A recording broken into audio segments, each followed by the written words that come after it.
자, 전달함수라고 하는 것이 있었어요. 근데 지금 그 정의는 자, 입출력 관계에 대한 해석을 위해서 하는 거고 입력분의 출력으로 우리가 정의를 했어요. 그렇죠? 그래서 입력 신호분의 출력 신호를 우리가 그 B를 구하게 되면 입력 신호분의 출력 신호의 B를 구하게 되면 그게 전달함수라고 하는 H 펑션으로 나오는데 자, 얘한테 붙는 조건이 몇 개 있었죠. 그렇죠? 그 첫 번째 조건이 여기 있는 것처럼 모든 초기 조건이 0이어야 돼요. 그리고 또 하나 뭐 S도메인에서의 입출력 관계의 B예요. 근데 이거는 S도메인이 될 수도 있고 나중에 이제 우리가 푸리에 트랜스폼이라는 걸 배우게 되면 푸리에 도메인 혹은 프리퀀시 도메인으로 하기도 해요. 알겠지? 그러면 그때는 이걸 전달함수라고 그러니까 주파수 도메인에서 이 입출력 관계를 우리가 배우게 되면 그때는 좀 다른 얘기로 하기는 해. 주파수 응답이라고 얘기를 하기는 해요. 근데 그거는 이제 나중에 얘기하기로 하고 일단 자, 요거 확실하게 합시다. 모든 초기 조건이 0이어야 돼요. 자, 전달함수라고 하는 거는 기본적인 개념은 어떤 시스템을 정의하는 함수예요. 그러니까 시스템의 특성을 알려주는 함수인데 시스템의 특성을 알기 위해서는 이 시스템이 이런 인풋이 들어갔을 때 이런 아웃풋이 나온다라는 걸 알려주는 게 그 시스템의 특성을 알려주는 거야. 근데 초기 조건이 있으면 뭐가 달라지냐면 이미 이 시스템 내부에 저장되어 있는 에너지가 있는 거에 따라서 그 응답이 달라지겠죠. 근데 내가 알고 싶은 건 뭐냐면 이 시스템 자체가 갖고 있는 어떤 특성이에요. 거기에 부가적으로 뭐 저장되어 있는 에너지에 대한 거는 고려하지 않고 이 시스템에 내가 이런 입력을 넣었을 때 이런 출력, 어떤 출력이 나오는지가 궁금한 거야. 그래서 초기 조건은 모두 다 0으로 만들고 나서 해야 되고 자, 그리고 지난번에도 얘기했듯이 뭐 여러 가지 이름으로 부른다 그랬죠. 그래서 전달함수가 꼭 하나로 고정되어 있는 건 아니고 자, 여기 있는 것처럼 이제 뭐 볼테이지 게인이라고 하는데 뭐 전압 이득. 그러니까 입력 전압분의 출력 전압이잖아요. 그러니까 입력을 이만큼 넣었을 때 출력을 이만큼 얻게 된다라고 하면 그만큼의 이득이 생긴 거잖아. 물론 이제 손해가 있을 수도 있겠지만 어쨌든 그거를 우리가 게인이라고 불러요. 그래서 이득 값이라고 얘기하고 뭐 전압에 대한 거 있고 전류에 대한 거 있고 그리고 임피던스에 대한 것도 있고 어드미턴스에 대한 것도 우리가 전달 함수로서 정의가 가능하다. 근데 이거 말고도 이제 여러 가지 형태가 있겠죠. 그래서 입력이 뭐고 출력이 뭔지를 정확하게 파악을 해야 되고 그 입출력 간의 비만 잘 구하면 돼요. 그 입력과 출력 사이의 관계식을 구할 수 있는 식을 여러분들이 세우는 게 중요해요. 알겠지? 자, 그리고 이제 뭐 여기서 하나 더 얘기를 하면 이 HS라는 요 S도메인에서의 전달 함수가 인버스 라플라스 트랜스폼이 되면 뭐가 되냐면 자, HT라고 하는 임펄스 응답이라는 것으로 정의된다 그랬어요. 이 임펄스 응답이라고 하는 거는 자, 타임 도메인에서 가장 간단한 신호인 델타 T라고 하는 임펄스를 어떤 시스템에 입력을 넣었을 때 그 시스템에서 나오는 출력을 우리가 HT라고 하는 임펄스, 그러니까 임펄스에 대한 응답이기 때문에 임펄스 리스폰스 혹은 임펄스 응답이라고 얘기하는 거예요. 그리고 얘는 어떤 특징이 있다? 타임 도메인에서의 시스템을 정의하는 함수로 쓰여요. 알겠지? 좀 이따가 뭐 마지막 부분에 이제 컨버션 얘기할 때 저게 또 이제 어떤 의미로 사용되는지를 좀 보도록 합시다. 자, 그리고 지금 그래서 자, HS라고 하는 거는 이 X를 입력으로 보고 Y를 출력으로 봤을 때 입력분의 출력인 것으로 우리가 정의를 하고 그리고 S도메인에서 정의된 거고 자, 우리가 만약에 전달함수를 알고 있고 입력을 알고 있으면 이 두 개 간의 곱으로써 출력을 구할 수 있다. 그런데 자, 이거는 S도메인에서만 이렇게 되는 거예요. 곱으로 되는 거는. 자, 여기 이렇게 뭐 아스테릭스라고 기호를 얘기하는데 요거를 가운데 쓰게 되면 이거는 곱이 아니라 컨볼루션이에요. 알겠지? 요건 컨볼루션에 대한 개념이고 이때는 적분의 개념으로 구해요. 그래서 자, 타임 도메인에서의 YT라고 하는 출력 그리고 HT라고 하는 출력을 구해야 되고 우리가 HT라고 하는 시스템의 임펄스 응답 그러니까 시스템의 함수를 우리가 알고 있고 타임 도메인에서 입력 신호를 알고 있으면 그 둘 간의 합성은 타임 도메인에서는 컨볼루션으로 이루어져야 돼요. 자, 그럼 우리가 타임 도메인에서 타임 도메인 혹은 이제 이미지 도메인에서 이런 어떤 신호의 합성을 계산하게 되면 그때는 컨볼루션. 얘를 푸리에 트랜스폼을 하거나 라플라스 트랜스폼을 하게 되면 그때는 단순 곱으로 계산이 되기 때문에 자, 우리가 이거를 쓰는 거예요. 자,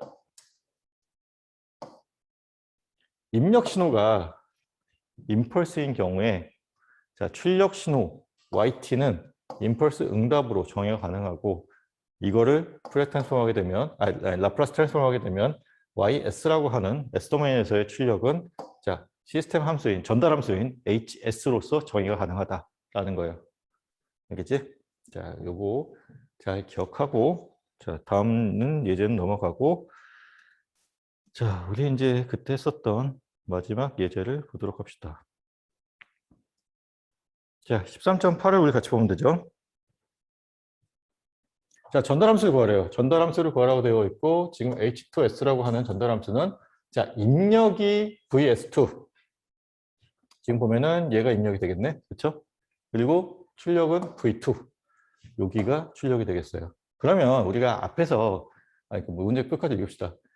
자, 인풋 VS2고 그리고 토탈 아웃풋 V2S를 구하라. 예.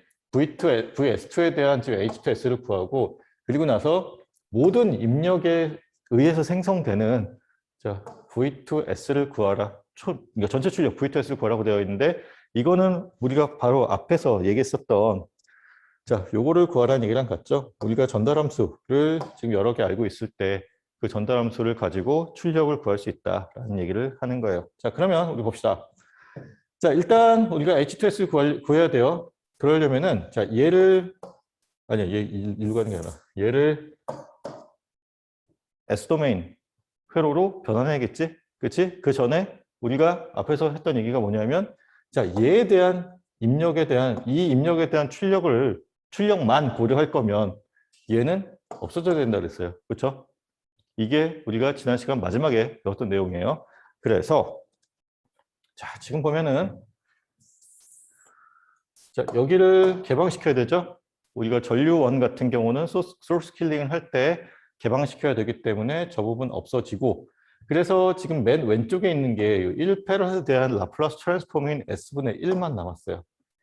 그리고 지금 여기 2분의 1 옴은 그대로 옮겨지고 자, 여기는 2S분의 1이 나오고 자, V2S가 되고 자, 1옴은 그대로 1옴이 되고 여기 입력에 대한 거 VS2가 나왔죠. 자, 그러면 여기서 이제 하나 더 나가서 이 회로를 조금 더 이제 간략화를 시킬 거예요. 이렇게 간략화를 시킬 거고 지금 보면은 자, G1S라고 하는 것을 여기 이 왼쪽에 있는 전체에 대한 임피던스의 합성 임피던스로 봤어요. 그러면 S 도메인에서 우리가 합할 때 직렬 연결은 합으로 병렬 그러니까 얘와 얘는 병렬 연결이니까 서로 간에 역수의 합으로서 구할 수 있죠. 그렇게 해서 G1S를 구하게 되면 그 G1S에 걸려 있는 전압은 자, 여기 사이에 걸려 있는 전압이 결국은 V2S고 얘와 얘가 병렬 연결이기 때문에 이 둘 간에 걸려 있는 전압은 동일해요. 그렇기 때문에 지금 이렇게 우리가 쓸 수 있는 거죠. 그렇죠? 그러면 이제 G1S부터 구하게 되면 여기 왼쪽에 써 있듯이 G1S는 자, 역수의 합으로서 이렇게 구하게 되면 자, 여기 이런 합성 임피던스가 구해지게 되고 자, 그러면 VS2가 전원을 공급하는데 1옴과 여기 있는 G1S라고 하는 임피던스가 서로 나눠 갖는 거죠. 어떻게? 둘 간의 비에 비례해서 전압 분배 법칙이 쓰이는 거예요. 그래서 자, 이와 같은 식으로 여기 이게 곱해져죠. 곱해지죠. 이와 같은 식으로 구해져요. 그러면 자, 우리가 구해야 되는 게 VS2 분의 V2S야. 그러면 얘가 입력이니까 얘가 분모로 가고 이게 분자에 있으면 되겠네. 그렇죠? 그래서 자, 우리가 구해야 되는 전달함수가 요거예요, 결국. 그러면 저기다가 G1S라고 하는 요 값을 대신 대입해서 풀어 쓰게 되면 이렇게 되는 거고 자, 잘 정리하면 여기 아래에 있는 것과 같은 전달함수를 구할 수 있어요. 자, S도메인에서 우리가 계산을 했고 초기 조건은 고려하지 않고 풀었죠. 그리고 또 다른 전원은 없애졌어요. 그렇지? 그것만 주의해서 풀면 돼요. 일단 하나 구했네. 요 H2S라는 걸 구했고 토탈 아웃풋 V2S라는 거를 구해보라는 거예요. 그러니까 토탈 아웃풋이라는 거는 여기 얘에 의해서 그리고 또 얘에 의해서 생성되는 아웃풋을 합하라는 얘기고 앞에서 봤던 것처럼 그러니까 앞에서 우리가 이거 구했었으니까 V2S는 H1S의 입력 요거 아니 이거 IS1T 아니 T가 아니고 S 더하기 H2S의 여기가 뭐였지? VS2의 S 요거 더해서 쓰면 된다라는 얘기니까 앞에서 우리 구했던 거 내용 있었으니까 그거 가져다가 뒤에서 같이 풀어보도록 합시다. 자, 지금 보면은 여기 토탈 아웃풋에 대해서 구하는 거고 자, 지금 얘를 갖다가 이렇게 지금 그러니까 지금 저거요. 그 태블행 노튼 변환하는 걸로 바꿔주게 되면은 자, 요게 1로 가서 붙었고 지금 여기 2분의 1 옴은 여기 있던 거 이해되죠? 그래서 전화번호로 바꾸었고 지금 이렇게 요 오른쪽은 그냥 그대로 있는 거예요. 근데 지금 보면은 자 요거를 직렬 연결되어 있는 걸 G2S 그리고 여기 병렬로 연결되어 있는 얘를 G3S라고 하게 되고 지금 여기서 구하고자 하는 건 이제 얘에 의한 전달함수를 구하고자 하는 거죠. 그래서 전달함수를 구하기 위해서 지금 그래서 지금 이제 이런 구조로 우리가 간략화를 시켰어요. 자, 그러면 지금 여기서는 어떻게 돼요? 여기서도 마찬가지로 자 얘가 그러니까 IS1에 S가 분모에 들어가고 그리고 얘가 분자에 들어갈 수 있도록 식을 써주면 되는데 둘 간에 지금 B에 비례해서 전압 분배가 일어나게 되죠. 그래서 전압 분배에 대한 것을 우리가 구하면 되니까 G2S를 구하고 G3S를 구하게 되면 지금 여기 있는 것과 같이 둘 간의 직렬 하나는 그러니까 G2S는 직렬 연결 그리고 G3S는 병렬 연결로 계산을 해서 합성 임피던스를 구했고요. 자, 그러면 이제 V2S라고 하는 것을 우리가 자, 여기 있는 것처럼 전압 분배 법칙으로 구할 수 있는 거죠. 그래서 식이 이렇게 나오게 되고 여기 IS1 입력에 대한 거, 출력에 대한 거 있으니까 저 둘 간의 관계식을 이제 구하기 위해서 식을 간략화해서 구하게 되면 자, 여기 있는 것처럼 H1S라고 하는 것은 이렇게 나오더라. 그럼 우리가 두 개의 전달함수를 다 구했죠. 앞에서 H2S에 대한 거 구했고 H1S에 대한 거 구했으니까 지금 H2S라고 하는 것에 대한 이건 전체 출력, 그러니까 전체 아웃풋 얘기하게 되면 이거와 이거의 곱 그리고 이거와 이거의 곱으로서 구할 수 있다. 그래서 계산을 하면 앞에서 구했던 걸 다 가지고 와서 계산을 하면 이와 같은 결과가 나오더라라는 거예요. 이해돼요? 자, 뭐 전체 출력을 구할 수 있는 방법이 여러 개가 있겠지. 여러 개가 있는데 이렇게 구하는 방법도 하나 있다라는 거 알아두고 사실 요 H1S라고 하는 요것을 그리고 앞에서 구했던 H2S라고 하는 그것을 구하는 게 그렇게 어렵지 않아요. 생각해보면. 그렇지? 단순히 곱셈, 나눗셈으로 구할 수 있어요. 그래서 그거를 우리가 제대로 구했다라고 가정하면 우리가 예전에는 막 미분 방정식을 풀어서 구해야 됐던 이 부분이 좀 더 쉽게 구할 수 있다는 건데 아직은 연습이 많이 안 되어 있기 때문에 과거의 방법이 더 쉬워 보일 수는 있는데 궁극적으로는 계산량을 따져보면 굉장히 계산량이 많이 줄었다는 거 알 수 있어요. 그래서 이것도 잘 연습을 해 두도록 합시다. 자, 그러면 이제 그 다음 내용을 할 텐데 자, 요거 잘 한번 따라와 보세요. 뭐냐면 극점이죠. 그렇죠? 폴이라는 게 극점이었고 얘가 의미하는 것은 분모를 0으로 만드는 그 S값을 우리가 극점으로 정의했었고 분자를 0으로 만드는 것을 0점으로 정의를 했었어요. 자, 극점과 회로의 안정성과의 관계에 대해서 이제 다룰 거예요. 그래서 보면은 자, 지금 K 곱하기 익스포넨셜을 PT라고 하게 되면 지금 우리가 익스포넨셜의 마이너스 at에 대한 라플라스 트랜스폼이 s 플러스 a분의 1로 정의가 되죠. 그렇죠? 근데 만약에 익스포넨셜의 pt라고 하는 것에 대해 라플라스 트랜스폼을 하게 되면 s 마이너스 p분의 1로 정의가 되겠지? 아니 정의가 아니라 변환이 되겠죠? 그렇죠? 라플라스 트랜스폼을 하게 되면 여기 이거 그러면 분모를 0으로 만드는 게 극점이라고 했잖아요. 지금 요 S-P의 형태가 분모에 있으니까 P가 지금 그러니까 이 타임 도메인에서의 신호를 라플라스 트랜스폼 했을 때의 극점에 해당하는 거 맞죠? 그렇죠? 자, 그래서 지금 P라고 하는 것을 일반화시켜서 시그마 더하기 J 오메가라고 하는 복소수로 볼게요. 자, 여기 앞에 있는 얘가 실수값에 해당되는 부분이고 이게 허수값에 해당되는 부분이에요. 알겠죠? 자, 그러면 이게 이제 우리가 식을 이제 어떻게 쓰냐에 따라 달라지는데 여기 보면 오메가가 0인 경우와 오메가가 0이 아닌 경우로 나눠서 볼게요. 오메가가 0인 경우에는 실수분만 남는 거죠. 그렇죠? 실수분만 남기 때문에 이 부분 없어지고 P 이퀄 시그마라고 하는 실수 값으로 정의가 돼요. 그러면 아까 여기 이 값에다가 P 대신에 시그마를 넣게 되면 이와 같은 함수의 형태가 나와요. 신호의 형태 혹은 함수의 형태, 타임 도메인에서. 자, 얘가 어떤 그래프로 그려지냐라는 것은 이 시그마 값이 1보다 작냐, 1보다 크냐에 따라 좀 달라지지. 만약에 시그마 값이 1보다 작냐, 크냐가 아니라 시그마 값이 음수냐, 양수냐에 따라서. 그렇죠?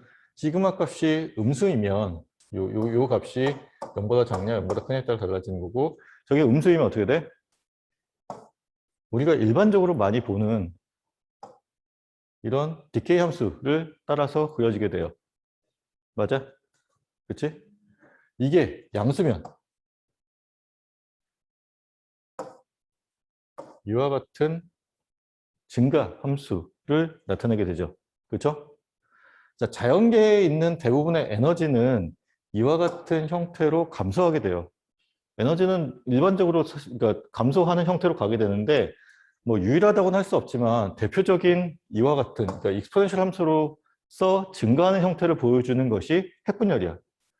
핵분열 같은 경우는 시간에 따라서 이와 같은 곡선 패턴을 그리면서 증가해요.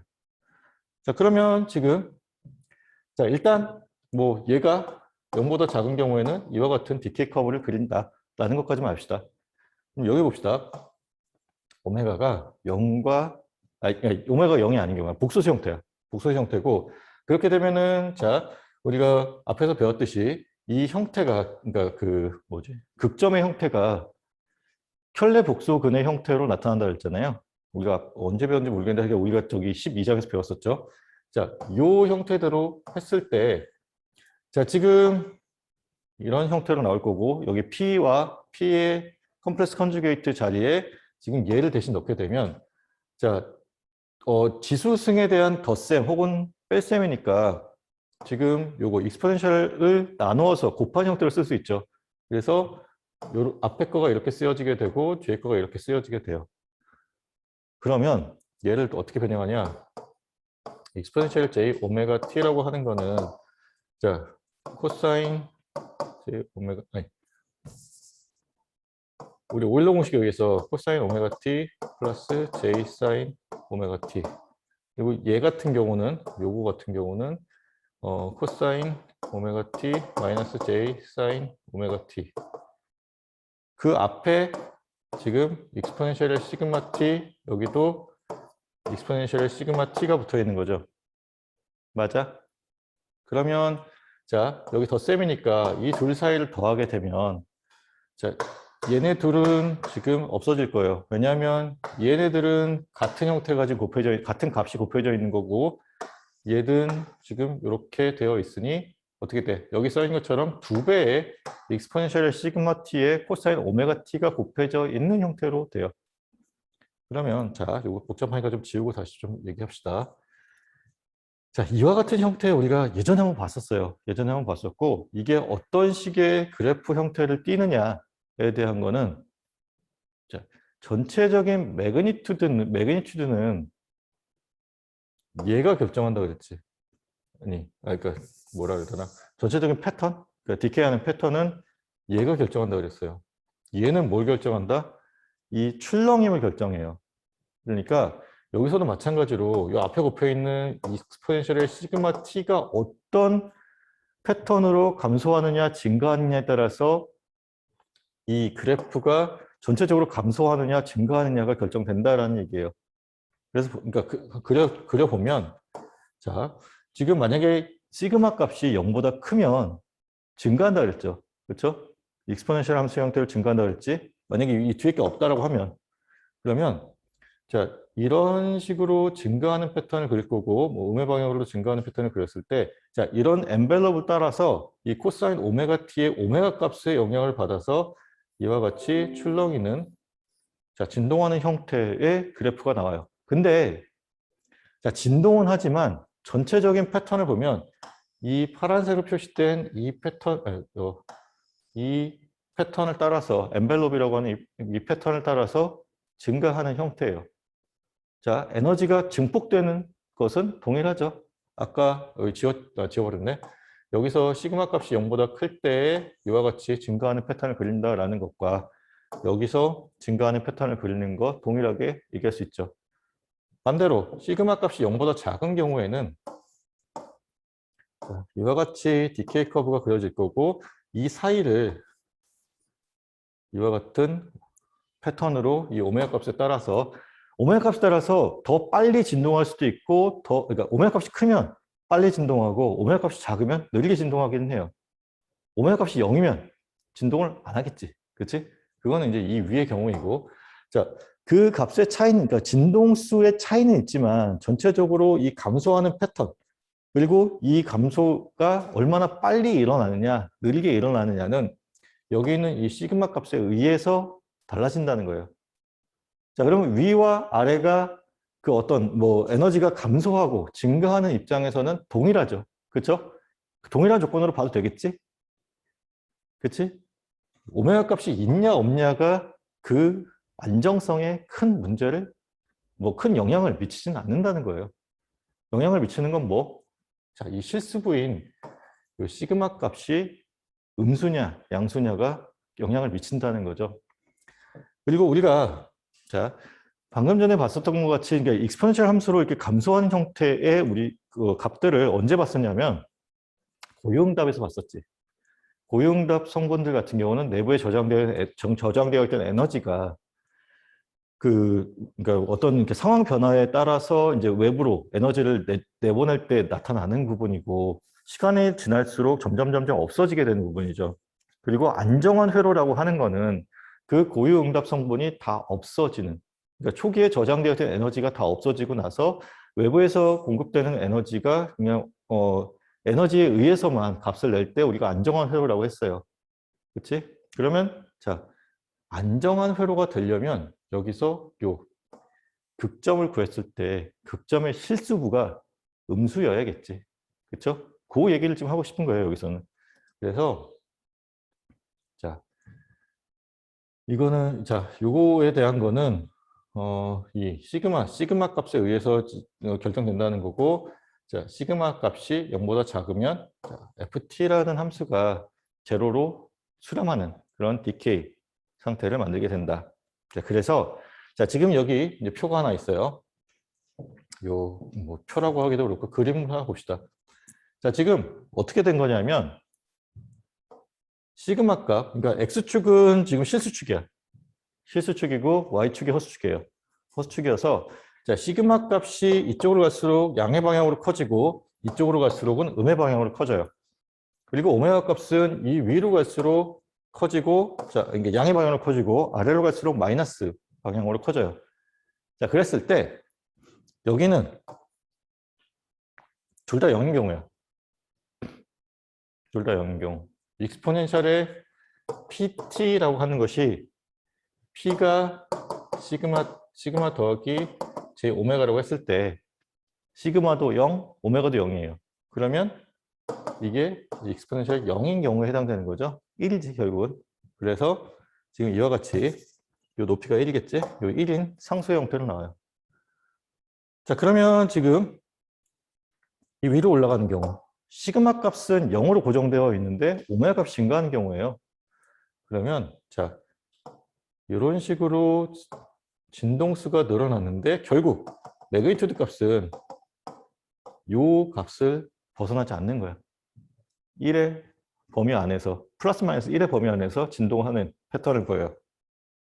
근데 자, 이제 이쪽으로 넘어가요. 시그마 값이 양의 방향으로 커지는 경우에요. 그러면 아까도 봤듯이 뭐 이 값에 따라서 이 패턴이 결정된다고 그랬는데 이게 양수니까 자, 이와 같은 증가함수를 그리겠죠. 시그마 값이 점점 커지면 커질수록 어떻게 돼? 점점 더 가파르게 증가하겠지. 그리고 이 상태에서 오메가 값이 증가되면 이 패턴을 따라서 진동하는 형태로 그렇지만 오메가 값이 커지면 커질수록 그 진동수가 증가하는 형태로 돼요. 일단 이쪽으로 오게 되면 여기 써 있지만 언스테이블 시스템이에요. 에너지가 계속해서 증가하고 우리가 예측하기 어렵잖아요. 그러니까 이렇게 증가하는 에너지가 자꾸 남아 있으면 우리가 예측할 수 있는 시스템이 아니라는 거예요. 그러니까 넌 리니어한 부분이 남아 있는 거잖아요. 근데 우리가 원하는 건 뭐야? 예측 가능한 시스템이기 때문에 자, 그러면 자, 이 경우를 원하는 거죠. 자, 언스테이블한 과도기 상태의 응답이 없어지는, 시간이 지나면서 없어지는. 그래서 우리가 직류 정상 상태, 뭐 교류 정상 상태를 얘기할 때 그때가 어떤 거예요? 결국은 이와 같은 성분들이 없어지고 난 후, 그러니까 회로가 안정되고 난 후를 얘기하는 거예요. 그래서 자, 지금 보면은 이것도 마찬가지로 자, 시그마 값이 커지면 커질수록 이 디케이 커브의 요 기울기라고 하기는 그렇고 요 시상수 값이 커지는 거지. 작아지는 거지. 그렇죠? 더 빨리 디케이하는 형태가 되죠. 그래서 자, 오메가 값은 영향을 미치는 거는 요 진동수에 영향을 미치지만 전체적으로 시스템이 안정화되는 데 있어서는 영향이 없다. 영향이 있는 거는 요 시그마 값, 실수부, 극점의 실수부의 값.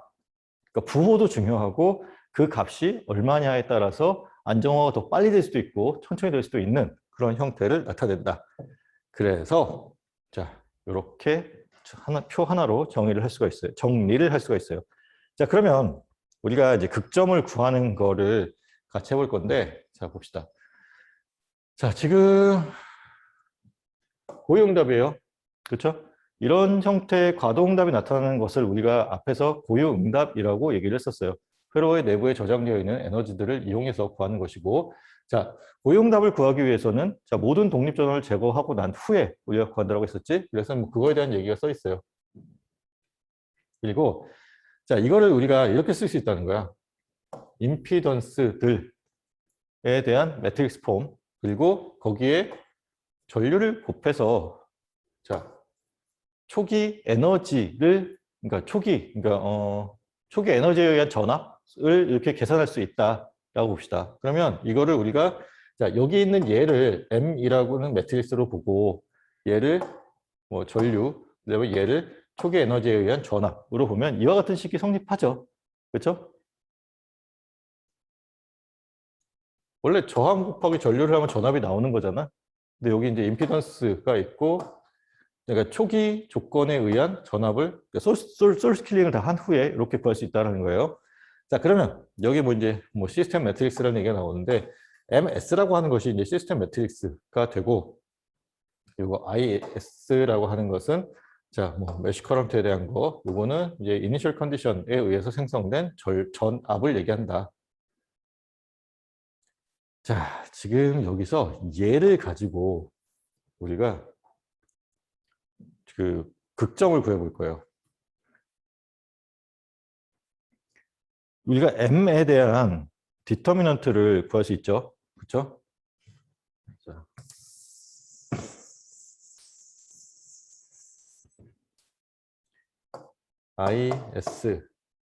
IS는으로 계산을 하려면 자, IS에 대해서 구하는 거야. 얘를 우리가 자, 델타가 아니라 디터미넌트 MS분의 1 그리고 역행을 구하는 거. 여기에 뭔가를 써주면 되겠지. 자, 여기에 뭔가 나오는 거는 다 분자로 들어간 내용들이에요. 분모로 들어간 내용은 뭐야? 얘가 분모로 들어간 내용이죠. 극점이 결국은 뭐예요? 얘를 이런 식으로 정했을 때 분모가 0이 되게 만드는 게 극점이죠. 근데 뭐 분자에는 이제 나중에 뭐 여기 뭐 전압 나오고 나오겠지. 뭐 얘를 갖다가 그러니까 뭐 복잡하지만 얘를 또 바꿔줘야 될 거고, 그렇지? 바꿔주는 거 나오고 그다음에 여기 이제 전압 나오고 거기에 이 디터미넌트 분의 1을 곱하게 되면 전류가 나오는 거고 이 디터미넌트만 분모에 들어가고 지금 식을 보세요. 얘는 분자에 속하는 부분이잖아. 그러면 우리가 극점이라고 하는 것의 정의상 분모가 0이 될 때 극점이 돼요. 그 분모가 0이 되도록 만드는 S값이 극점이에요. 얘를 만족하는, 그러니까 다시 말하면 여기 요 M이라고 하는 시스템 매트릭스의 디터미넌트가 0이 되도록 만들어주는 S값을 우리가 구하게 되면 그게 극점이 된다라는 거예요. 이해돼요? 자, 요거에 대해서 좀 연습을 좀 해보도록 할게요. 자, 그래서 지금 보면은 자, 다 띄워놓고 하자. 자, 지금 메쉬 커런트 IS가 있고 I1S가 있고 I2S가 있어요. 그리고 지금 글씨가 다 보이지? 예. 노드 볼테이지 VS가 있어요. 그리고 자, 여기 주어진 게 VOS가 0이다라고 주어졌어요. 이게 무슨 얘기일까? VOS가 0이다. 자, 우리가 다시 앞으로 가서 여기서 어떤 얘기를 했었냐면은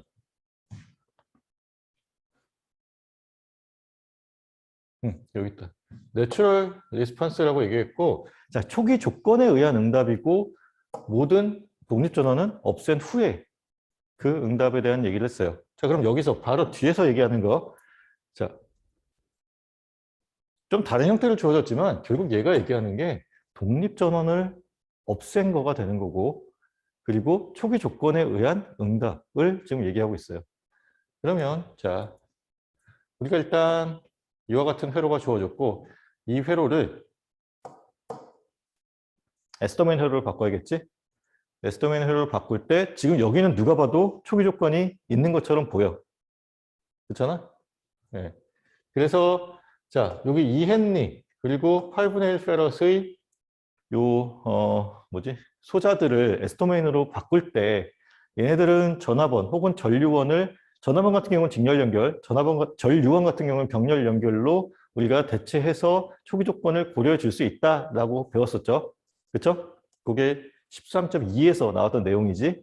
그래서 지금 보면은 자, 수동보호 규정을 만족하지 그러니까 인덕터 같은 경우는 수동보호 규정을 만족하지 않는 방향으로 전 압원이 추가가 되었고 직렬 연결로 커피시터 같은 경우는 수동보호 규정을 만족하는 방향으로 우리가 앞에서 배웠던 결과에 의해서 지금 전 압원이 추가가 되었어요. 그리고 이 추가된 것은 초기 조건에 의해서 그 값이 결정이 돼요. 그래서 보면은 자, 여기 L 곱하기 지금 초기 그러니까 I1의 제로 마이너스 그리고 여기 ES 있고 뭐 VS라고 하는 것은 여기 노드인데 이 전체를 노드로 볼 수 있고 좀 이따가 계산할 때는 이 위치를 VS로 보고 계산을 할 거예요. 자, 그리고 지금 뭐 S분의 8로 되는 거 알고 이제는 익숙해졌다고 생각하고 자, 여기 전압원에 대한 값이 초기 조건에 의해서 구해지죠. 그렇죠? 자, 그럼 여기까지 우리 구했다라고 하고 지금 메쉬 어널리시스를 해보도록 합시다. 자, V0S가 문제에서 0으로 주어졌기 때문에 이 부분은 없애고 단락시켰어요. 그래서 지금 여기 그 부분이 없어진 이유는 문제에서 조건이 그렇게 주어졌기 때문에 그래요. 자, 그러면 우리가 I1S에 대한 식을 쓰게 되면 자, 초기 조건인데 수동보 규정을 만족하지 않기 때문에 지금 여기 플러스 마이너스 하게 되면 자, ES 곱하기 I1S S 빼고 쓰자. 그냥. 그러니까 요거는 지금 복잡하니까 그냥 빼고 쓸게요. ES 곱하기 I1 더하기 자 4에 지금 위에서 아래로 내려가고 얘는 아래에서 위로 올라가니까 I1을 기준으로 보게 되면 자 4 곱하기 I1 마이너스 I2 이퀄 지금 얘는 수동 보이를 만족하지 않는 방향이니까 이 I1의 제로 마이너스 이렇게 쓸 수 있죠. 그치? 오른쪽에 있는 얘는 자, 지금 여기 S분의 8 S분의 8에다가 I2 곱하고 S 빼기로 했지? S분의 8에다가 I2 곱하고 자 여기 4옴 같은 경우는 지금 요것도 지금 전압 강화가 일어나죠? 더하기 S분의 VC 제로 마이너스 그리고 자 여기 4옴 같은 경우는 더하기 4에 플러스 마이너스니까 지금 I2 마이너스 I1 이퀄 0으로 우리가 쓸 수 있어요. 그래서 이게 1번 메쉬에 대한 거, 이게 2번 메쉬에 대한 식으로 정리되고 자, 이 식을 다시 정리하면 여기 있는 요 식처럼 이제 계산이 될 거예요. 자, 그러면 지금 요거를 우리가 앞에서 봤었던 이제 시스템 매트릭스라는 걸로 나타내는 거예요. 자, 어떤 임피던스들에 대한 매트릭스와 지금 전류 그리고 초기 조건에 의한 전압값들로 나왔죠.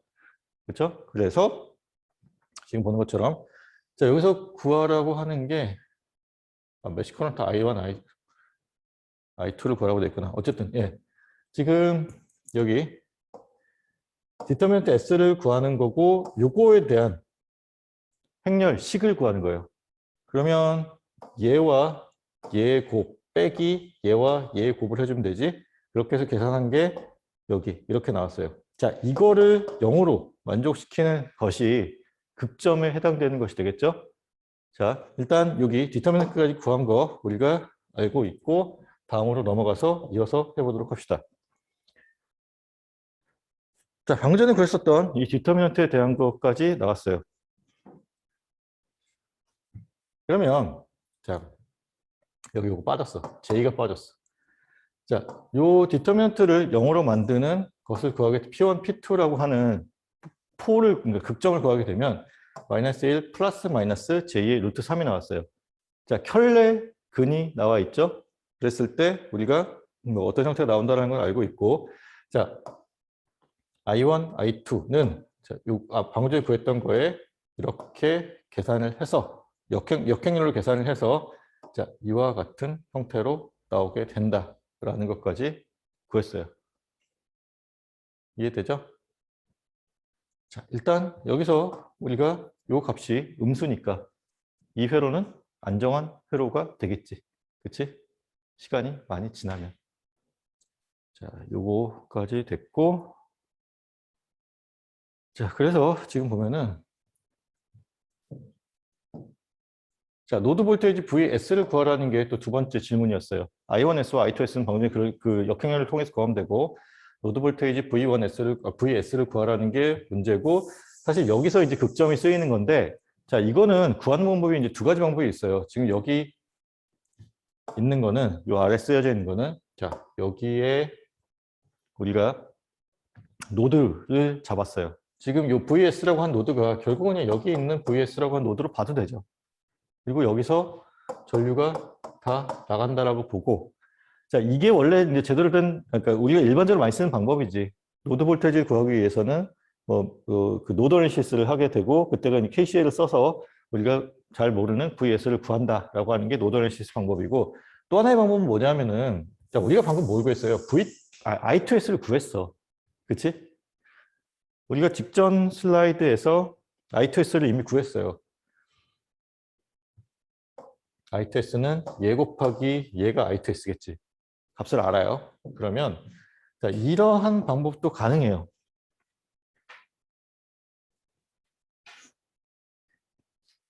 여기 그라운드가 있고 여기 0볼트지. 이렇게 따라 올라가면 자, 이 전압원을 거치고 나서 이만큼의 전압 상승이 있고 그리고 여기 플러스 마이너스 얘를 거치면서 지금 I2S의 이거 곱한 요거 곱한 것만큼의 또 전압 상승이 있겠죠. 그 전압 두 번의 전압 상승을 거치고 나면 그 값이 뭐가 돼야 돼요? VS가 되면 돼요. 자, 이렇게 푸는 방법도 있어요. 근데 이제 문제에서 요구하는 건 사실 그건 아니야. 그건 아니고 이제 뭐 이렇게 풀라는 얘기인데 지금 여기 있는 것처럼 이렇게 풀라는 얘기인데 지금 보면은 여기도 J 빠졌구나. 자, 지금 여기서의 이 폴이 마이너스 1 플러스 마이너스 J의 루트 3이라는 거 알고 있고, 자, 지금 위에서 아래로 내려가는 방향으로 지금 4옴 있으니까 지금 요게 지금 여기 1번으로 가면 1번에 대한 전류, 그렇지? 그리고 오른쪽에서 왼쪽으로 나갈 때는 자, 여기 있고 0에서부터 이만큼의 전압 상승이 있는 거죠. 그렇지? 그래서 VS에서 이만큼을 뺀 거를 여기 S분의 8로 나누어 준 것이 오른쪽에서, 아니, 그 노드로부터 오른쪽으로 나가는 전류가 되겠죠. 그래서 지금 요게 두 번째로 가면은 요 두 번째에 대한 전류. 자, 세 번째 전류는 이걸로 봅시다. 그러면 여기 지금 그라운드 잡혀 있었으니까 0에서 지금 이만큼의 전압 상승이 있죠? 그렇지? 그러면 VS에서 이만큼을 뺀 것을 2S로 나눠주면 그게 왼쪽으로 나가는, 노드에서 왼쪽으로 나가는 3번에 대한 전류가 돼요. 그래서 VS를 이렇게 구할 수 있어요. 자, 여기서 하나 더 눈여겨봐야 될 게 뭐냐면 우리가 방금 시스템 매트릭스라는 걸 통해서 극점을 구했어요. 그치? 보면은 자, 지금 요 시계 이거는 우리가 그 초기 전압 그리고 이제 전류 그다음에 시스템 매트릭스라는 걸 이용했고 시스템 매트릭스의 디터미넌트 이거구나. 여기 시스템 매트릭스가 구해졌고 이것에 대한 디터미넌트를 이용해서 그 값을 0으로 만드는 값을 구했죠. 분모가 0으로 만드는. 자, 지금 보면은 여기 있는 요 식이 있어요. 이거에 대한 극점을 구했을 때 지금 이와 같이 나왔어. 근데 지금 보면은 뒤에서는 노드 애널리시스를 통해서 여기 J 들어가야 되고 자, 노드 애널리시스를 통해서 구한 식이에요. 그렇지? 그리고 분모에 있는 게 이거예요. 얘를 0이 되도록 만드는 게 극점이지. 같은 형태의 식이 쓰여졌고 지금 자, 같은 극점이 나왔어요. 자, 시스템에 대한 극점은 어떤 방법으로 구해도 똑같은 결과가 나온다라는 얘기예요. 자, 문제에서 보여주고 싶었던 거는 물론 지금 요 해석 방법도 보여주고 싶었던 거고 극점을 구할 때 있어서 자, 이렇게 구해도 되고 아니면 방금 전에 우리가 배웠었던 시스템 매트릭스를 통해서 구해도 같은 극점이 나온다라는 거예요. 자, 뭐 지금 배웠던 내용에 대한 정리예요. 자, 한 시스템의 극점은 고유응답의 특성을 결정한다. 그렇죠? 여기 이 표를 결정하게 돼요. 극점이 어떤 극점이냐에 따라서 여기 있는 형태 중에 하나의 패턴으로 고유응답의 형태가 결정되겠죠? 자, 이게 중요한 거예요. 스테이블 시스템이라는 거, 안정화된 회로라는 것은 뭐다? 고유응답이 0으로 감소해야 된다. 시간이 지나면서 시간이 오래 지났을 때 이 고유응답 성분이 없어져야 안정한 회로예요. 자, 그리고 그러려면은 극점의 실수부가 음수여야 된다. 자, 지금 굉장히 복잡한 거 배웠는데 다 잊어버려도 되고 이게 중요한 거예요. 이것만 기억하면 돼. 그리고 자, 정상 상태 해석은 직류 정상 상태든 교류 정상 상태든 정상 상태 해석은 안정한 회로에만 적용 가능하다. 알겠죠? 자, 요거 기억하고 문제를 풀면서 좀 연습을 해보도록 합시다. 자, 지금 보면은 자, 여기 오랜만에 종속전을 하나 나왔죠? 그리고 여기 앞에 있는 K를 이것도 이득값이라 그래요. 이만큼의 값을 넣었을 때 이만큼 증폭되어서 얘의 값을 결정한다라는 것을 우리가 게인 혹은 이득이라고 얘기를 해. 그래서 이 이득값이 K인 것이 나왔고 자, 지금 싱글 인덕터가 하나 있고 그때에 지금 여기 있는 것처럼 초기값이 있는지 없는지 모를 때는 초기값이 있다라고 가정해야겠지. 그래서 초기값이 있다라고 가정을 했고 문제에서 지금 보면 이니셜 컨디션이 있어요. 이니셜 컨디션이 있기 때문에 이와 같이 직류 전원 아니 전화번을 직렬로 연결을 했어요. 이해되죠? 자, 그리고 지금 여기서 이 회로가 스테이블한지를 결정하래. 어떻게 하면 돼? 우리가 앞에서 배웠듯이 폴을 구해서 그 폴의 실수부가 음수인지 양수인지 구하면 되겠죠? 자, 그러면 같이 봅시다. 자, 어떻게 해야 돼? 일단 회로의 방정식을 구해야 돼요. 방정식을 구해야 되고 거기서 우리가 폴 값을 구하면 되겠죠? 자, 지금 뭐 누가 봐도 여기서는 이 메쉬 애널리시스를 해야 될 것 같아요. 뭐 여기 회로의 전류가 이렇게 돌아가고 있으니까. 자, 그러면 자, 식을 우리가 써보면 자, 여기 써있는 거 같이 보면은 자, 플러스 마이너스니까 지금 여기 ES에다가 I1 곱한 거 그리고 지금 여기 2 곱하기 I1 곱한 거 거기서 자, I2가 반대 방향으로 가니까 I2에 대한 거 빼고 그게 지금 여기 있는 얘와 얘의 전압 상승값과 같으면 되죠. 그렇죠? 이게 첫 번째 메쉬에 대한 방정식이에요. 두 번째 메쉬에 대한 방정식을 보게 되면 플러스 마이너스 여기 마이너스 플러스니까 얘는 일단 전압 상승이 되고 플러스 마이너스에서 I2와 I1을 놓게 되면 자, 3곱 이거 얘와 얘를 더한 거에 I2 그리고 거기서 2 곱하기 I1을 빼고 그게 얘와 같아지면 되지. 그래서 두 개에 대한 방정식을 구했어요. 자, 그럼 우리가 앞에서 했듯이 여기서 이제 시스템 매트릭스라는 거, 그러니까 얘를 행렬의 형식으로 표현하는 거예요. 자, 요거를 뭐 I1과 I2에 대한 정리식으로 표현해서 행렬의 형태로 표현하게 되면 자, 이와 같이 행렬의 형태로 표현이 돼요. 이해되지? 그러면 우리가 여기서 이게 안정하냐 안정하지 않냐는 시스템 매트릭스라고 얘기했던 얘의 디터미넌트, 행렬식을 구한 다음에 얘가 0으로 만들어주는 그 극점을 구해주면 되는 거죠. 그래서 자, 이게 지금 얘에 대한 디터미넌트를 구하는 과정이에요. 자, 요 결과가 나왔어. 이게 뭐가 돼야 돼? 0이 되어야겠죠? 자, 얘를 0으로 만드는 값을 구하게 되면 자, p 값이라고 하는 것이 3분의 1로 나오게 돼요. 그러니까 3분의 1 곱하기 k-1로 나오게 돼요. 지금 요 s 값을 구해주는 거니까. 그러면 k 값이 뭐냐에 따라서 안정하냐 안정하지 않냐가 결정되는 거죠. 전체 p 값이 0보다 작아져야 되니까 k 값은 1보다 작은 값이 되어야겠지.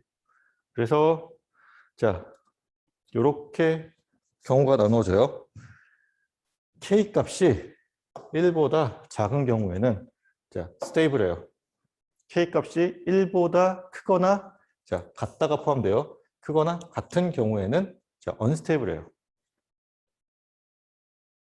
계속해서 이 값이 남아있는 거잖아. 감소하지 않고 같은 값이 계속 남아있으면 그때는 언스테이블한 게 맞겠죠? 그렇죠? 자, 이렇게 우리가 구할 수 있다.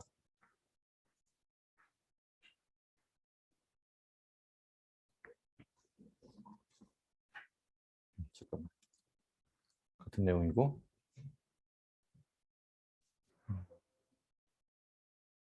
13에 11 봅시다. 자, 지금 보면은 자, 여기 AC 스테디 스테이트 밸류를 구하래요.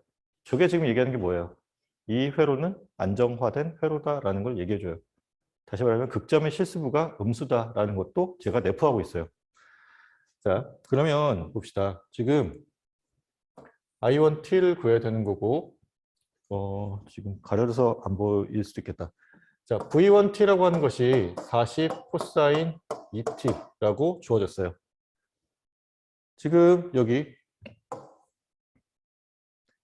라플라스 트랜스폼을 해서 S도메인으로 치환했을 때 V1T라고 하는 것이 V1S 값이 되었고 자, 지금 앞에서 있던 회로 그대로 넘어왔기 때문에 지금 이 회로가 그대로 유지되고 있어요. 자, 그러면 자, 앞에서 이거 우리 구했지? 극점이 이렇게 된다는 거 구했고 자, I1S라고 하는 것은 우리가 13.10에서 했던 것을 이용하게 되면 자, 이런 식으로 쓰여져요. 그렇지? 우리 방금 전에 구했던 거 이용해서 하는 거예요. 자, 그러면 우리가 이제는 얘를 구해야 되지. 그렇죠? 얘를 구해야 되고 어떻게 구해야 돼? 코사인 값의 라플라스 트랜스폼이 S제곱 플러스 A제곱분의 A 맞나? S인가? 뭐였지? S 코사인 AT의 라플라스 트랜스폼이 S제곱 플러스 A제곱분의 S로 주어지죠. 그래서 지금 이 형태를 이용해서 이 라플라스 트랜스폼 하게 되면 지금 이와 같이 변환이 돼요. 자, 그러면 얘를 이 값을 넣는 거예요. 넣어서 계산을 하게 되면 지금 이와 같이 변형이 되고, 자, 얘를 구해줘야 돼. 많이 해봤었죠? 그렇죠? 자, 지금 얘를 쓰게 되면 이렇게 되고, 켤레 복소곤을 갖는 경우에는 실수부의 2배를 곱한 것과 같은 결과가 나온다라고 앞에서 했었어요. 그치? 자, 그리고 안정화된 회로잖아요. 지금 이 값이 결국 뭐가 되는 거예요? K가 P 값이 지금 그러니까 0보다 작은 값이 되는 거고, 지금 요 K 값이 그래서 1보다 작은 값이 되는 거라서 이 값에 의해서 나오는 그러니까 결과들은 감소해서 결국은 없어져요. A 값이 여기서는 중요하지 않다는 얘기예요. 중요한 건 뭐야? I1T를 결정하는 거는 얘가 결정하는 거예요. 지금 회로에서 AC 스테디 스테이트를 구하라고 했어요. 불안정한 성분이 없어지고 난 후에 안정한 성분만 남는 그 값을 구하라는 거니까, 그래서 얘는 우리가 여기서 더 이상 신경 쓰지 않아도 된다는 거예요. A 값은 신경 쓰지 않아도 돼. 이거 이해돼요? 자, 문제에서 AC 스테디 스테이트 상태에서의 그 값 IT를 구하라고 I1T를 구하라고 되어 있어요. 근데 I1T에 대해서 구해 보니까 지금 그러니까 이러한 형태는 우리가 부분분수 전개에 의해서 나왔지. 그리고 자, B가 그러니까 이 켤레근의 형태로 나오게 되면 B가 있으면 B의 컴플렉스 컨주게이트도 지금 나오는 거고, 이것을 우리가 계산을 해보면 자, 리얼 파트에 대한 2배의 값이 나온다라는 거 알 수 있어요. 그렇지? 그러면 얘에 의해서 지금 그러니까 이러한 형태를 라플라스 트랜스폼하면 이렇게 된다는 거는 알잖아, 우리가. 뭐 익스포넨셜의 마이너스 AT라고 하는 것이 라플라스 트랜스폼하면 S 플러스 A분의 1이 나온다는 거고, 자, 그 형태에 의해서 지금 이렇게 변화를 한 거예요. 인버스 라플라스 트랜스폼 형태로 변화를 한 거야. 근데 문제는 뭐냐면, 자, 지금 문제에서 AC 스테디 스테이트, 안정화된 회로를 얘기를 해요. 그러면 과도기 상태는 없어지는 거고, 지금 얘에 의해서 K 값이 K 값이 1보다 작죠. 그렇죠? 그렇지? 여기서 K 값이 1보다 작게 되면 전체 음수의 형태이고, 점점 시간이 지나면 지날수록 감소되는 패턴이고, 그래서 이 부분은 나중에 없어지는 거고, 안정화된 후에는 이 값만 남게 되는 거다라는 거. 조금 생각하기가 어려운 내용이긴 한데 요 문제가 그런 얘기를 내포하고 있어요. 그래서 지금 뒤에서 자, I1S를 다시 써서 이렇게 놨어요. 그랬고 이 부분은 우리가 신경 쓰지 않아도 되죠. 우리가 구해야 되는 건 뭐? B만 구하면 되는 거야. 그래서 그 B를 구하기 위해서 우리가 어떻게 해요? 자, 양변에다가 지금 이 식의 양변에다가 S-J2를 곱해주죠. 그리고 S equal J2를 대입한 그 값을 계산을 하게 되면 우리가 구해야 되는 B 값이 나오는 거죠. 뭐 반복 빼기법이라고 했나? 반복 뭐 나누기법이라고 했나? 뭐 그런 게 있었어요. 자, 이런 식으로 계산하게 되면 자, 이와 같이 결과가 나온다라고 하는 거예요. 다시 한번 강조해요. 요거 잘 기억하고 있어야 문제를 풀 수 있어요. 자, 요거가 돼야지 우리가 이니셜 컨디션을 S 도메인으로 넣을 수 있고, 그래야 우리가 회로를 해석할 수 있는 적어도 기본이 되는 거예요. 요거 잘 외웁시다. 특히 얘네들의 방향 잘 기억하세요. 자, 그럼 넘어갑시다. 다음은 뭐냐면, 자, 초기값, 뭐 최종값 정리라는 것이 있어요. 어떤 거냐면, 자, FT라고 하는 것이 임펄스가 아니거나 뭐 T 이퀄 0에서 뭐 고차 특이해가 아닌 경우를 우리가 얘기를 해요.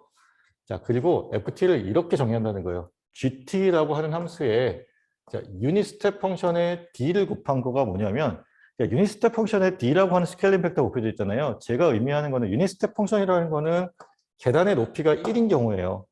근데 그 앞에 D가 곱해져 있다는 거는 계단의 높이가 D라는 거야.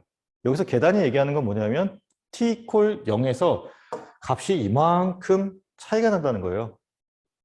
불연속이 이만큼 생긴다는 거야. 그러니까 그 의미만 잘 이해하고 있으면 좋겠고요. 자, GT라고 하는 것이 t 이퀄 0에서 자, 그러니까 GT라고 하는 함수는 그러니까 t 이퀄 0에서 연속된 함수이고 지금 D라고 하는 것을 이렇게 정했어요. 자, 계산의 높이라고 했잖아요. 그러니까 F0 플러스와 F0 마이너스 사이의 차이. 그러니까 t 이퀄 0를 기준으로 값의 차이가 이렇게 나겠죠. 그게 계산의 높이를 만드는 것이고 그 높이를 이렇게 정리했어요. F0 플러스 마이너스 F0의 마이너스. 이렇게 정의를 했고 자, 그러면 자, 양변을 시간에 대해서 미분해 볼게요. 자, 요거는 지금 일단 뭐 증명을 같이 해주는데 그냥 결국은 나중에는 그냥 그 결과만 외우고 있으면 돼요. 근데 그래도 증명할 수 있는 능력은 있어야 돼서 얘 그냥 시간에서 미분하면 이렇게 되지. 얘도 미분하면 이렇게 되겠지. 그치? UT라고 하는 것을 시간에서 미분하면 이게 델타 함수가 됐었어요. 그렇죠? 델타 함수를 적분하면 UT, 유닛 스텝 펑션이 됐었어. 그래서 자, 이렇게 써져요. 요거까지 이해되죠? 그러면 자, 얘를 라플라스 트랜스폼을 해볼게. 그러면 자, 라플라스 트랜스폼 이렇게 쓸 수 있고 여기 써 있는 얘는 라플라스 트랜스폼의 정의에 의해서 지금 나온 식이에요. 제로 마이너스부터 무한대까지 어떤 함수의 익스포넨셜 마이너스 st dt를 하게 되면 우리가 구하고자 하는 라플라스 트랜스폼이 되는 거죠. 자, 그리고 미분의 성질에 의해서 그러니까 ft에 대한 라플라스 트랜스폼을 우리가 fs라고 한다면 미분의 성질에 의해서 s 곱하기 fs 마이너스 f0 마이너스를 하게 되면 이거는 미분의 성질에 의한 거, 그리고 얘는 라플라스 트랜스폼의 정의에 의해서 이렇게 나와요. 이해되지? 여기까지? 그러면 자, 여기에 그러니까 FT 대신에 여기 있는 GT와 DUT를 대신 넣는 거야. 여기에 요거를 대신 넣는 거예요. 가능하죠? 그렇죠? 그렇게 해서 정리를 하게 되면 자, 이와 같이 정리가 돼요. 이해돼? 자, 그러면 좀 복잡하니까 일단 지우고 여기까지는 잘 따라왔다라고 생각을 하고 풀게요. 자, 이거부터 봅시다. 쉬운 거니까. 우리가 샘플링 시어렘이라는 걸 배웠어요. 임펄스가 나올 때 샘플링 시어렘이라는 걸 배웠어. 어떤 의미였냐면 자, 델타 t라고 하는 것의 특징이 t 이퀄 0에서만 값을 가져요. 그러면 얘가 적분식에 포함되어 있으면 적분이라는 게 넓이를 구하는 거잖아요. 근데 얘가 다른 데서는 다 0이고 딱 한 점, t 이퀄 0에서만 값을 가져. 그럼 그 점에서의 값만 나오겠지. 그래서 그 점에서의 값이 t 이퀄 0인데 이게 어떻게 돼요? t 이퀄 0을 넣었을 때 이게 1이 돼버리잖아. 그치? 그래서 요거 앞에 있는 요 d 값만 나오게 된다라는 거예요. 요거 일단 이해합시다. 자, 앞에 있는 얘는 뭐 방법이 없어요. 지금 우리가 g라는 함수가 뭔지 모르기 때문에 그냥 그대로 써줘야 돼. 그렇죠? 자, 여기까지 우리가 이해했다라고 가정을 하고 다음으로 넘어갈게요.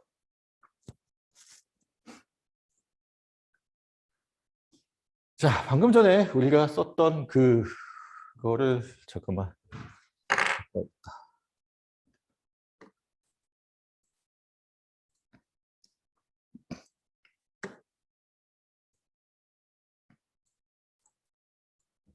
자, 방금 전에 우리가 구했던 그 내용이죠. 자, 얘를 이용해서 지금 보면은 자, 앞에서 식을 보면은 앞에 식을 다시 한번 보자. 얘 이퀄 이거였어요. 그렇지? 우리가 얘를 풀었더니 이게 나왔어. 그러면 얘와 얘가 같다로 되는 거죠? 그렇죠? 지금 이걸 이용하는 거예요. 이걸 이용해서 지금 자, 이 식과 여기가 같은 식인데 뭐 어떤 이유에서든 여기다가 리미트 s 이퀄 무한대를 붙였어. 양쪽에다 모두 다. 그러면 어떻게 되는지 보자는 거예요. 자,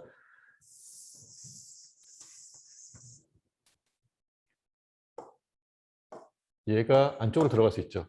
지금 얘는 S 입장에서는 의미가 없으니까 안쪽으로 들어갈 수 있어서 이렇게 돼. 그리고 얘는 S가 무한대로 가든 영향이 없지. 그래서 D가 그대로 나왔어. 여기 보면은 S가 무한대로 가면은 어떻게 돼요? 익스포넨셜리 감소돼서 이 부분이 없어지죠. 그렇죠? 0이 되지. 그러면 일단 이 부분 제외할 수 있고 D만 남게 되죠. 자, D라는 것이 아까 앞에서 정의가 어떻게 됐어요? 계단의 높이이고 F의 제로 플러스 값에서 F의 제로 마이너스 값을 뺀 것이 D의 높이였어요. 그래서 이렇게 정의되는 거야. 그러면 자, 이 값이 이 값과 같다라고 정리가 된 거죠. 여기는 S가 붙어 있고 S에 대한 함수이기 때문에 얘에 대한 영향을 받죠. 얘는 영향받지 않지. 그래서 자, 요거 마이너스가 포함되고요. 요거 마이너스 이거가 이 값과 같은데 같은 게 여기 있죠. 얘 지워질 수 있지. 그래서 자, 최종값이라고 하는 것은 아니 저기 뭐야 최종값이 아니라 그 이니셜 밸류 그러니까 초기값이라고 하는 것을 우리가 보통 제로 플러스로 정의를 해요. 최종값은 t 이퀄 무한대의 값을 정의하거든. 근데 지금 보면은 자 얘를 우리가 구하고 싶은 거야. 초기값을 구하고 싶을 때 어떻게 하면 된다? S의 라플라스 트랜스폼 결과 fs를 곱하고 자 리미트 s 이퀄 무한대를 취하게 되면 우리가 구해야 되는 초기 값이 나온다라는 거예요. 이해될까요? 자, 유용하게 써먹을 수 있어요, 나중에. 자, 그리고 이제 여기 제목이 초기 값과 최종 값이니까 이제 파이널 밸류도 구해봐야겠지. 자, 지금 아까 앞에서 나왔었던 그게 다시 나왔어요.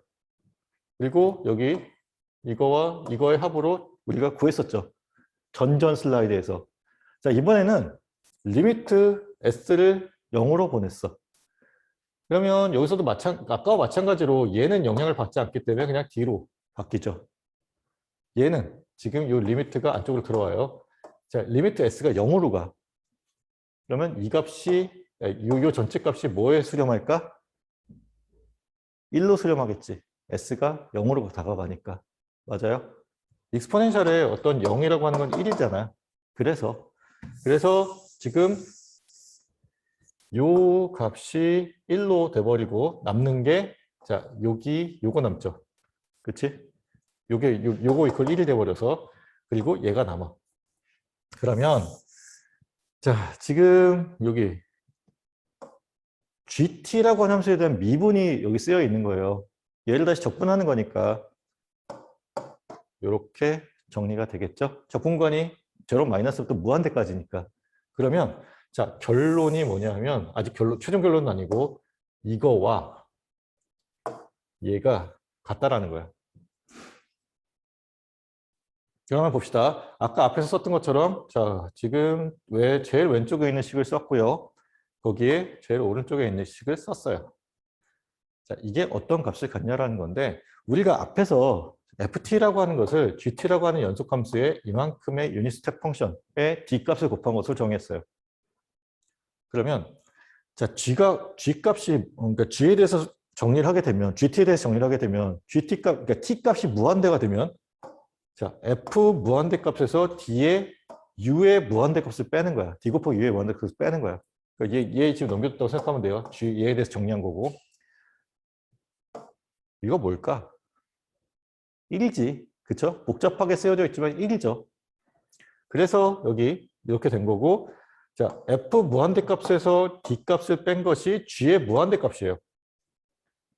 자, 0 값은 g의 제로 그러니까 g의 제로 마이너스 값 얘를 구하기 위해서 g의 제로 마이너스 값은 자, 얘를 보면은 제로 마이너스일 때는 ut 값이 0이에요. 왜냐하면 ut라는 거는 0부터 1의 값을 가지니까 0보다 조금 작으면 그때는 0인 거죠. 그래서 없어져요. 그러면 자, f의 제로 마이너스 이퀄 g의 제로 마이너스가 성립하게 되죠. 얘는 없어지니까. 그래서 나온 결과예요. 이해돼요? 그러면 자, g의 무한대 값은 이렇게 g의 제로 마이너스 값은 이렇게 바뀌어요. 그러면 자, 이 값을 여기에 넣는 거야. 넣어서 정리하게 되면 자, 여기 있는 요 식이 먼저 나왔고 그리고 나서 g의 무한대 마이너스 g의 제로 마이너스 플러스 d를 여기서 구한 이 값으로 대체하게 되면 어디 갔어? 네. 이렇게 정리가 돼요. 그러면 d에 대한 거 없어지고 자, f 무한대에서 f0 마이너스를 뺀 값으로 정의가 되지. 그러면 다시 또 얘 없어지고 얘 없어질 수 있고 최종으로 남는 거 이거 그리고 요거. 자, 얘가 우리가 지금 구하고 싶은 파이널 밸류라고 하는 최종 값이에요. f의 최종 값. f의 초기 값은 0 플러스 t 이퀄 0 플러스일 때의 값이고 얘가 최종 값이에요. 그럼 최종 값은 자, 요게 헷갈리는데 자, 초기 값은 요 형태의 s를 무한대로 보낼 때고 최종 값은 s를 0으로 보낼 때의 값으로 우리가 구할 수 있어요. 이해되죠? 자, 요거 잘 헷갈리지 말고 잘 기억합시다. 자, 그러면 관련된 예제를 한번 풀어보도록 할게요. 요 예제는 그렇게 복잡한 예제는 아니고 지금 보면은 자, i의 제로 플러스라고 하는 이니셜 밸류 그리고 파이널 밸류 i의 무한대라고 하는 거 t 이퀄 무한대에서의 값을 구하라고 되어 있어요. 자, is라고 하는 것이 이렇게 주어졌어요. 그냥 요 값은 문제에서 주어진 값으로 보면 돼요. 이 밑에 부분이 풀이고 요거는 주어진 값이야. 문제에서 주어진 값이야. 물론 나중에 우리가 문제를 풀 때는 요거는 구해야겠지. is가 뭔지는. 자, is가 이렇게 주어져 있으면 아까 우리가 리미트 s가 무한대로 갈 때 s, f, s를 구하게 되면 이게 뭐? 그 f의 제로 플러스 값이었죠. 마찬가지로 리미트에 s가 무한대로 갈 때 s 곱하기 is 이걸 하게 되면 i의 제로 플러스 값이 되는 거예요. 그러면 여기다가 s 하나 더 곱해줘. 그리고 s를 뭘로 보내? 무한대로 보내. 그러면 자, 얘만 남게 되죠? 그쵸? 로피탈 정리인가? 그걸 하면 되지? 이거 로피탈 정리 맞나 이게? 0으로 갈 때 로피탈 정리인가? 아니 뭐 어찌되었든 예. 여러분들이 나보다 고등학교 더 늦게 나왔잖아. 고등학교 졸업한 지가 벌써 20년이 넘어가고 예. 자, 그래서 초기값 7로 나와요. 자, 최종값 구해봅시다. 리미트 s가 0으로 갈 때 s, i, s 이퀄 i의 무한대가 되는 거고 여기도 마찬가지로 여기다가 그렇지. 여기다 곱하기 s하고 자, s 대신에 뭘 넣어주면 돼? 0의 값을 넣어주면 돼요. 그러면 여기서는 잠깐만. 그치. 요거에다가 0의 값을 넣어주면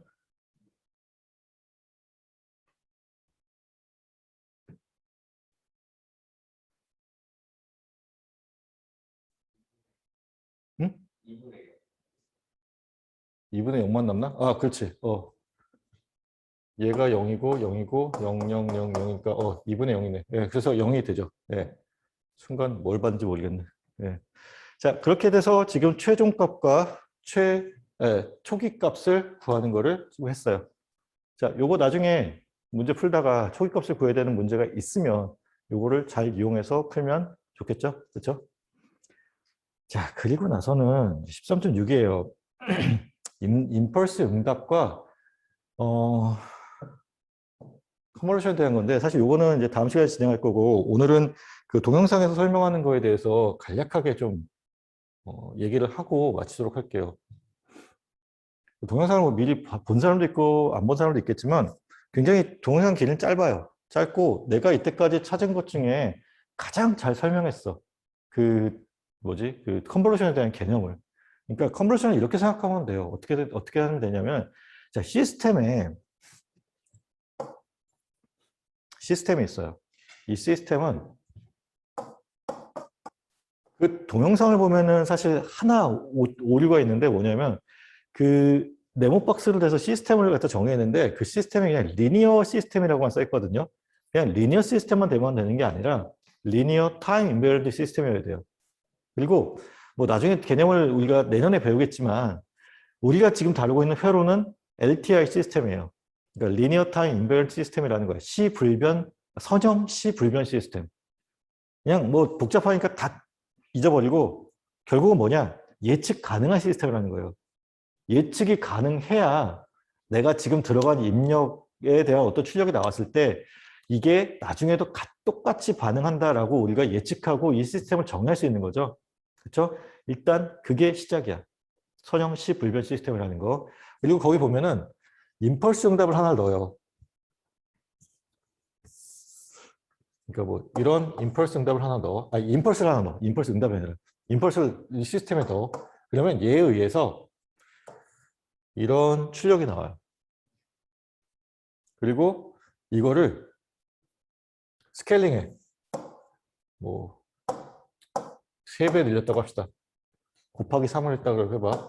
그러면 선형 시스템이기 때문에 이게 좀 그리기 복잡한데? 곤란한데? 그냥 뭐 느낌상 이게 3배 늘어났다고 합시다.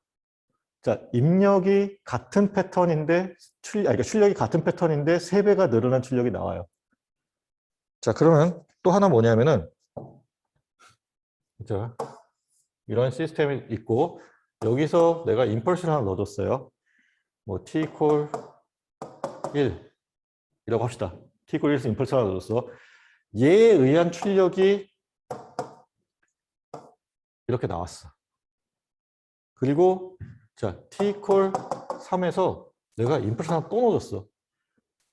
하나 또 넣어줬어. 그러면 여기서 LTI 시스템에서 자, 요거는 t equal 1에서의 출력이고 t equal 3에서의 출력이 이렇게 나와요.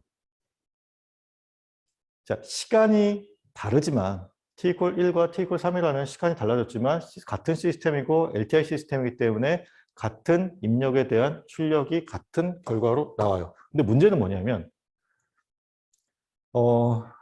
같은 시스템이고 입력을 이렇게 지금 연속해서 들어가는 거예요. 얘도 넣고 그 다음에 또 이제 여러 개 이런 임펄스가 계속해서 들어간다고 볼 수 있겠지.